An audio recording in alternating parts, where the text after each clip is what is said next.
জাহান্নামীরা জাহান্নামে সময়ের ব্যাপারে আফসোস করবে। এমনকি তারা আল্লাহর কাছে নেক আমল করার জন্য পুনরায় সময় চাইবে। রব্বুল আলামিন কোরআনুল কারীমের ৩৫ নম্বর সূরা সূরা ফাতিরের ৩৭ নম্বর আয়াতে বলছেন, ওয়াহুম ইয়াসতারিখুনা ফিহা রব্বানা আখরিজনা না'মাল সালিহান গায়রাল্লাযী কুন্না না'মাল। আল্লাহ তাআলা বলছেন, সেখানে জাহান্নামীরা আর্তনাদ করে বলবে, রব্বানা আখরিজনা, হে রব আমাদেরকে এই জাহান্নাম থেকে বের করো, এখান থেকে আমাদেরকে বের করে দাও, না'মাল সালিহা। এখন আমরা যদি জাহান্নাম থেকে বের হতে পারি তাহলে আমরা ভালো ভালো আমল করব। গায়রাল্লাযী কুন্না না'মাল, দুনিয়াতে আমরা আগে যা করেছি, যত অসৎ কাজ করেছি, আজে বাজে কাজ করেছি, এখন তার পরিবর্তে আমরা ভালো ভালো কাজ করব। আমাদেরকে সুযোগ দেন, আমাদেরকে সময় দেন, জাহান্নাম থেকে বের করে দেন। আল্লাহ তাআলা তখন জাহান্নামীদেরকে বলবেন, আওয়ালাম নুআম্মিরকুম মা ইয়াতাযাক্কারু ফীহি মান তাযাক্কার ওয়া জাআকুমুন নাযীর। আল্লাহ তাআলা তখন বলবেন, আওয়ালাম নুআম্মিরকুম, আমি কি তোমাকে বয়স দেইনি? আমি কি তোমাকে হায়াত দেইনি? তোমার ৬০ বছর ৭০ বছরের জীবন কোথায় গিয়েছিল? এই সময় তুমি কি করেছো বলো? আওয়ালাম নুআম্মিরকুম, আমি কি তোমাকে হায়াত দেইনি? আমি কি তোমাকে পর্যাপ্ত সময় দেইনি? মা ইয়াতাযাক্কারু ফীহি মান তাযাক্কার, তুমি যদি উপদেশ নেওয়ারই হতে তাহলে উপদেশ নিয়ে দুনিয়াতে ভালো হয়ে যেত। তুমি তো সময়কে কাজে লাগাওনি। এমনকি ওয়াজাআকুমুন নাযীর, তোমার কাছে সতর্ককারীও এসেছিল। প্রত্যেক যুগে আল্লাহ তাআলা মানুষকে সতর্ক করার জন্য নবী রাসূল পাঠিয়েছেন। আর যে যুগে নবী রাসূল ছিলেন না বা থাকবেন না, সেই যুগে সতর্ককারী হিসাবে নবীদের ওয়ারিস উলামায়ে কেরাম সতর্ককারী হিসাবে উম্মতকে সতর্ক করেন।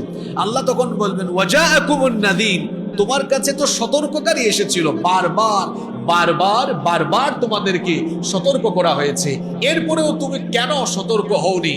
তুমি কেন সচেতন হওনি? তুমি তোমার দুনিয়ার জীবনকে কেন গাফলতিতে কাটিয়ে দিয়েছো? কেন তুমি সময় নষ্ট করেছো? এই সময়ের ব্যাপারে কিয়ামত দিবসে আফসোস করবে, জাহান্নামীরা জাহান্নামে আফসোস করবে। এমনকি একটি হাদিস এসেছে, আল্লাহর নবী বলেছেন, এই হাদিসের বর্ণনাকারী সাহাবী হচ্ছেন সর্বাধিক হাদিস বর্ণনাকারী সাহাবী আবু হুরায়রা রাদিয়াল্লাহু আনহু। তিনি বলছেন, আল্লাহর নবী বলেছেন, মা মিন আহাদিন ইয়ামুতু ইল্লা নাদিম, এমন কোন ব্যক্তি নাই, এমন কোন মানুষ নাই যে মানুষ মারা যাওয়ার পরে আফসোস করবে না। সকল মানুষ মারা যাওয়ার পরে আফসোস করবে। নেককার ব্যক্তিও মরার পরে আফসোস করবে, বদকার ব্যক্তিও মরার পরে আফসোস করবে, জান্নাতি ব্যক্তিও মরার পরে আফসোস করবে, জাহান্নামীও মরার পরে আফসোস করবে। এই আশ্চর্যজনক কথা শুনে সাহাবায়ে কেরাম নবীজিকে জিজ্ঞেস করলেন, ওয়ামা নাদামাতুহু ইয়া রাসূলুল্লাহ, সকলেই পড়েন সাল্লাল্লাহু আলাইহি ওয়াসাল্লাম। ওগো আল্লাহর রাসূল, মৃত্যুর পরে নেককার এবং বদকার উভয় শ্রেণীর লোকেরা কি নিয়ে আফসোস করবে?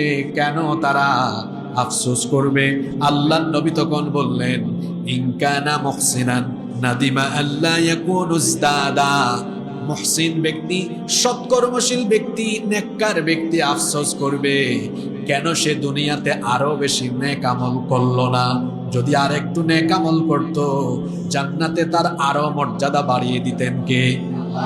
জান্নাতীও আফসোস করবে, আহারে যখন আমি রাতের বেলা ৩টার সময় তাহাজ্জুদ আরম্ভ করেছিলাম, কেন আরো আধা ঘন্টা আগে আরম্ভ করলাম না? রমজান মাসে আমি একবার কোরআন খতম করেছি, কেন আমি 2 বার খতম করলাম না? যে 2 বার খতম করেছে সে আফসোস করে বলবে, কেন আমি 3 বার খতম করলাম না? যে ব্যক্তি কোটি কোটি টাকা দান সদকা করেছে সেও আফসোস করবে, কেন আর একটু সম্পদ বাড়িয়ে দান করলাম না? নবীজি বলেছেন, নেককার ব্যক্তিও আফসোস করবে কেন সে আরো বেশি নেক আমল করলো না। কারণ কিয়ামতের দিন যার নেকি হবে যত বেশি, জান্নাতে হবে তার মর্যাদাও তত বেশি। এরপরে নবীজি বলেছেন, ওয়া ইন কানা মুসিআন নাদিমা আল্লা ইয়াকুনু নাযা। আর যে ব্যক্তি বদকার, যে ব্যক্তি পাপী তাপী, সেও আফসোস করবে, আহারে আমি কেন তওবা করে ভালো হয়ে মারা গেলাম না। তাহলে বোঝা গেল নেককারও আফসোস করবে, বদকারও আফসোস করবে। সুতরাং আফসোস করার আগে দুনিয়ার জীবনকে কাজে লাগানোর দরকার আছে না নাই? এটাকে কাজে লাগাতে হবে। যে দুনিয়ার মুখে পড়ে রমজানের 25 দিন নষ্ট করেছেন আপনি, এই দুনিয়া একটা ধোঁকা, এই দুনিয়া একটা, আপনি আজকে মারা যান, দুনিয়া আপনাকে ভুলে যাবে, গোটা দুনিয়া আপনাকে ভুলে যাবে। দুনিয়া বড় স্বার্থপর। এজন্য আল্লাহর নবী বলেছেন, মালি ওয়ালিদ দুনিয়া, আমার আর দুনিয়ার মাঝে সম্পর্কটা কেমন শোনো। আল্লাহর নবী বলেছেন, মা আনা ফিদ দুনিয়া ইল্লা কারাকিব।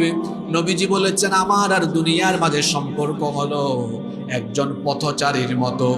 আল্লাহর নবী বলেছেন, আমার আর দুনিয়ার সম্পর্ক হলো একজন পথচারী ব্যক্তির মতো। ইস্তাদাল্লা তাহতা শাজারাতিন সুম্মা রাহা ওয়া তারাকাহা।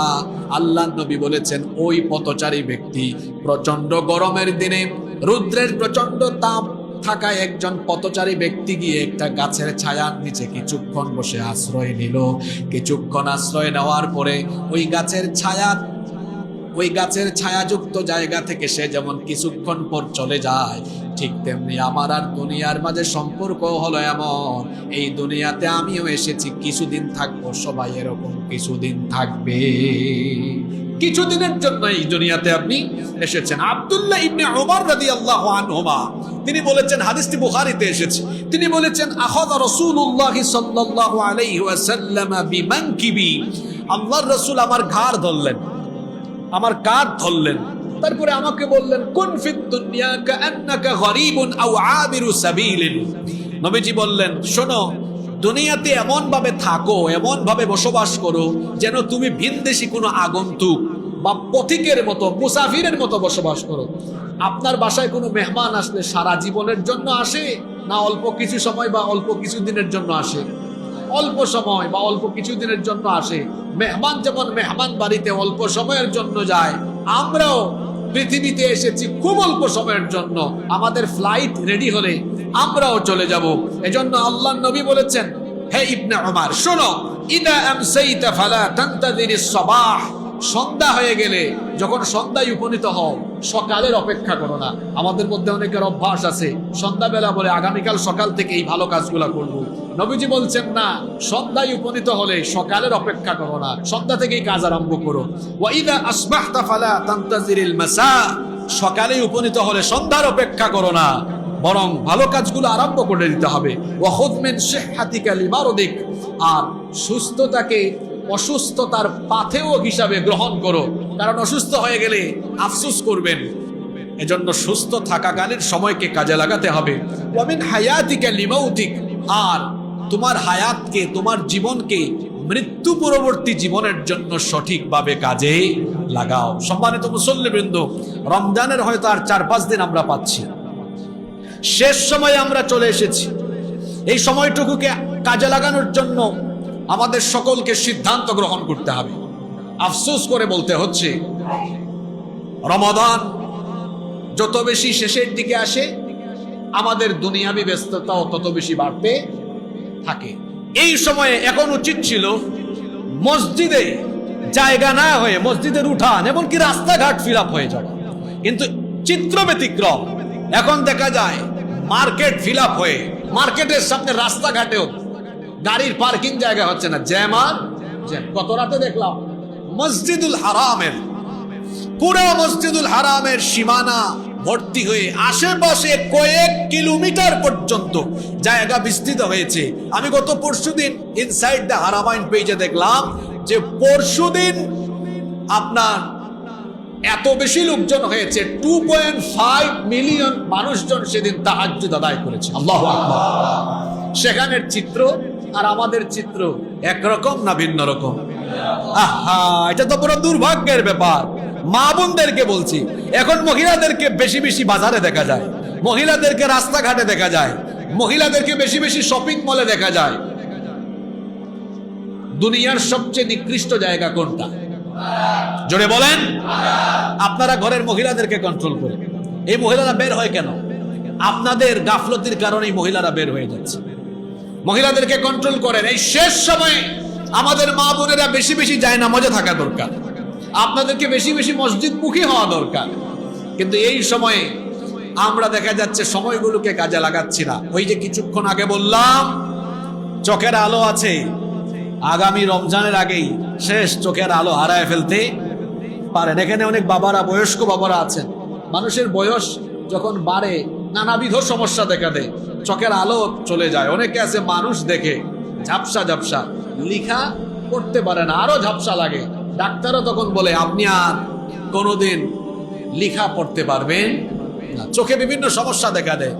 এই বছর রমজান চলে গেল, আপনি কোরআন পড়লেন না, আগামী বছর তো আফসোস করতে হবে। আরে আমার যদি আগের মতো চোখের আলো থাকতো তাহলে আমি কোরআন পড়তে পারতাম, খতম দিতাম, কোরআন বুঝে বুঝে পড়তাম। যুবক ভাইয়েরা, আজ শরীরে শক্তি আছে, কাল নাও থাকতে পারে। এই বছর রমজানে ফিজিক্যাল ফিটনেস ভালো ছিল, তারাবি এবং কিয়ামুল লাইল আদায় করতে পারতেন। আগামী রমজানের আগেই শরীরে সমস্যা দেখা দিল, আগামী রমজানে যদি বেঁচে থাকেন আর কি আফসোস করবেন, আরে গতবার সুযোগ ছিল, কেন যে কাজে লাগাইলাম। এজন্য সময় 25 দিন তো চলেই গেল, যে সময়টুকু আছে এই সময়টুকুকেও কাজে লাগালে আমাদেরকে মাফ করে দিতে পারেন কে? আর এই সময় তো পুরো মুখ্যম সময়। এখনো আরো বেজুর রাত বাকি আছে কয়টা? জোরে বলেন। আরো বাকি আছে কয়টা? 3টা বেজুর রাত চলে গিয়েছে। হয়তো কেউ কাজে লাগিয়েছেন, কেউ লাগাতে পারেননি, কেউ বা আবার 50-50 যথাযথভাবে কাজে লাগাতে পারেনি। যারা কাজে লাগিয়েছে, যারা কাজে লাগাই নাই, আসুন সবাই মিলে সিদ্ধান্ত নেই রমাদানের এই শেষ সময়টুকু, বিদায় লগ্নে, রমাদানের বিদায় লগ্নের শেষ সময়গুলোতে আমরা এমন ভাবে আল্লাহর ইবাদত বন্দেগী রোনাজারিতে শামিল হব যাতে আমরা রমাদানের শেষ সময়ে আল্লাহর ক্ষমা হাসিল করতে পারি ইনশাআল্লাহ।